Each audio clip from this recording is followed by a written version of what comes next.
Welcome to Heart Talk. This is Chair Marianas Dermal. And today, we are truly honored to have here with us two scholarly gentlemen. But bigla ako natawa na, but it's okay. Later, we're gonna introduce them. But before that, I want to share with you our topic. The topic for today is the heart after loss. The heart after loss here in Heart Talk. What did I say? Here on Heart Talk. So, on my left, okay, Hello, okay, is a creative writer. He's been into that profession for like 30 years, maybe, and maybe pa. Okay? And he finished, sabihin na natin for our batchmates info, he finished AB English, Creative Writing. Siyempre, UP yan eh. So back 1994. So, medyo A long time matagal. ago. Oo, long time ago. Barkada ko yan. Kaya ngayon lang siya makikita. But we're truly honored to have him with us. Oh, thank Mr. you. James Anthony Lopez. Thank you, Hardys, and it's a pleasure to be here. Grabe naman, no? Grabe mga apelyido ng mga guest ko dito. Minsan Madrigal, Mel Lopez. Ito naman, okay? Parang someone who needs no further introduction. Nung naglalakad siya kanina, papunta dito, mas marami yatang kumaway sa kanya kaysa sa akin. Okay? Because it's been, in, you know, Broadcast. yeah, hindi lang broadcast industry, no? Nandun din siya. He's been a journalist for many years. Mas nauna siya ng konti sa akin. Nauna ng isang taon siguro sa akin. Siya. And syempre, may radio program din siya. He's a program host of with Radio Pilipinas. Syempre, with the government also. Ladies and gentlemen, welcome, Mr. Leslie Bacobo. Good afternoon, everyone. Good afternoon, Hearties. Good afternoon to the listeners and viewers of this program, Heart Talk. So it's going to be an exciting time to talk about the heart. Exciting Yun yung nga times. sinasabi ko. Ayan, ano pa yan eh. Sabi ko, very brief pa yung hearties na yun. And of course, with us are our Gen Zers, okay? Gen Z talkers. We have here Strong Dermal. Hello, Hardys. And of course, Ezekiel Ziki Deromo.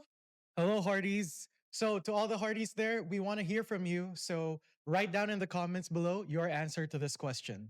Okay, so the question for today is, what is one lesson that pain has taught you that you'll never forget? So basically, anong aral nga ba ang nakuha natin sa pain, from experiencing pain? Write down in the comments and maybe we're gonna read your answers in the next episodes. Yeah, tsaka baka may prize, no? Mm. O gift pack from our sponsors. Yeah. Okay, let's go. Sabi natin, the heart after loss. Medyo malalim to, no? Marami tayong klaseng loss, di ba? Merong, ano ba yung loss ng bagay? Pero loss ng tao, of course, ang pinag-uusapan natin dito. Paano ba yung, hindi kasi, paano ba yun? Nag-evolve ba ang grief over time? Yes, Paano ba yun? kasi one day you'll wake up, parang wala na masyadong pain, di ba? Death comes kasi to our lives in different ways, no? One way is it slowly taps on our door. Parang it prepares you, like what James said, a sick loved one, no? Parang lingering illness. Death gives us time to prepare for that day that our loved one dies. Whereas the other way death comes to our lives is when it just storms wide open our door, Mm. like an accident Mm. or tumawid lang, nasagasaan. That's sudden, that's Mm. unexpected. The grief is very, very strong. Whereas yung inantay natin, pinaghandaan natin ang kamatayan ng isang mahal sa buhay, pag namatay yun, hindi masyado because we were expecting it. But again, the grief is there. It takes a while. Di ba meron yung sa atin yung babang luksa? Oh, ilang days ba yan? Di ba? Oh, 1 year. The 1 grieving year. process, no? So that's the way it is, and we emerge stronger, and then we're more prepared for other deaths to come. Oh my. It's imminent. It will Ay, happen. siya parang morbid. Pero talaga, No, it will happen. yun Diba? nga, kasi talagang yung topic natin, yung talagang realization because nobody is Nobody will prepared. escape death. At saka yung parang, Actually, "Ay, okay lang, walang ganon eh, di ba? Walang Oo. ganon. No matter what the circumstance is like kahit sabihin mo may sakit siya o ano, wala eh, no? Wala yung sasabihin mo na okay lang, walang ganun, ano? Well, labeling it morbid or Oo. accepting morbidity is part of your choice naman on how you handle things like this eh. So, like we talked about kanina nga, if given the chance to prepare naman dun sa inevitable. Kasi, Pero hindi, sa barkada naman natin, James, share, ito lang yung totoo. Hmm. Halimbawa, okay, tayo, lumaki tayo, ganyan-ganyan, tapos ang dami nyo, biglang nalalagas isa-isa, no? We had like, si Bong, si Ate Michelle, si Commissioner, si George, tapos, baka may, okay, baka, dad. baka may naiwan pa. Hindi, So, gusto ko sabi lang ko, ng disclaimer, baka kasi isipin, 6 lang kaming barkada, hindi, tapos marami. medyo 50% ang Hindi, attrition hindi, rate, mga ano yun. hindi. Delikado I'm yun. just saying, Hindi sila nakaka-relate. hindi nga. Yung Not yet, I realities of guess. life. Hindi. Hindi, pero yung there was a time, like, was it 2 years ago ba? Baka mamaya matagal na, no? Yung kay Tito Eso at lola namin magkakasunod eh. Oh. Lola, tito, tatlong tito. Parang magkakasunod months. Yeah. Parang nasa Disneyland kami tapos biglang may ganon, di ba? So, ang sinasabi ko lang, talagang life is just like that. Life is short. Death is certain. Yun yung sinasabi natin dito sa Heart Talk. Kasi minsan nakakalimutan natin, napaka-busy natin. Like for example, Sir Leslie, ano ba yung ginagawa mo ngayon? Busy ka. James is always busy, has always been busy. The boys are busy. Pero nakakalimutan natin yung this fact of life na may fact of death din, right?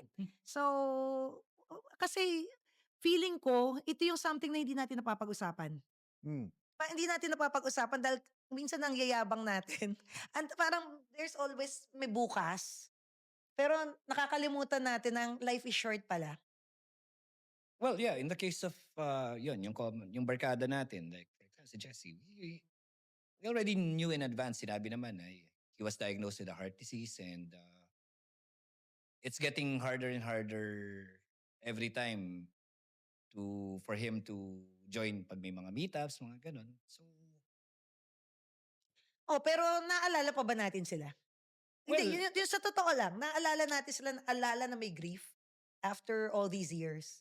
Pag magkakasama lang tayo, napapag-usapan, gano'n, di but ba? that doesn't come with grief when we talk with other friends eh, na we celebrate him pag gano'n, di ba? Oo. Pag napapag-usapan, probably hina-highlight natin yung mga kalokohan nung Oo. when we're together. Because we want the audience to have a piece of something na galing sa puso natin dahil sa experience. Kasi marami ngayon, for sure, nakikita ko din naman sa mga reels and sa mga ano natin, na nag-undergo ng nakakatakot na pangyayari sa buhay nila. Natatakot sila na may mawawala, natatakot sila na mangyari sa kanila. Paano ka ba talaga? At least yung theory, yung theory kasi hindi mo naman malalaman kasi kung wala ka doon eh, 'di ba? Yung theory na paano mo siya na-o-overcome yung ganitong process, Sir Les? Um, Ganito kasi. Okay, In my oo. in my experience, no, there are two types of people who will eventually face death. Mm, One, yung hindi nakakakilala sa Panginoon. mhm, Yung isa, kilala ang Panginoon. You observe both people. mm, The one who doesn't know Christ has fear in his heart. You ask mhm. him, where are you going? Hindi ko alam eh. Siguro. But the one who has Christ in his heart, and I don't want to be preaching, Yung personal ano mo to? may Heso Kristo sa kanyang puso, Mhm. he's confident that pag ako tinawag ng Diyos, alam ko kung saan ako pupunta. So, ibig sabihin, you believe pala po sa life after death? I do, Mhm, very much, mhm. very much. Okay. And I'd like to believe I will be with Christ when I die because that's the promise of the gospel of Christ. Mm. So those who believe in him will be with him when you die. Ikaw naman, James, paano mo naman tinitake yan, yung mga ganyan? Like, kasi yan, basta ang pagkakakilala ko sa'yo, masayahing tao ka lang palagi eh. It's a matter of ano kasi. Parang it's a matter of acceptance sa mga bagay na are universally true. So we have different beliefs, totoo yun. We have Mm. different upbringing, we have different traditions and all. But entropy is universal. Ano yung ano mo? Yung kumbaga ano yung may secret ano ka ba, weapon para Yeah, actually, that's what I'm trying to say nga. oo.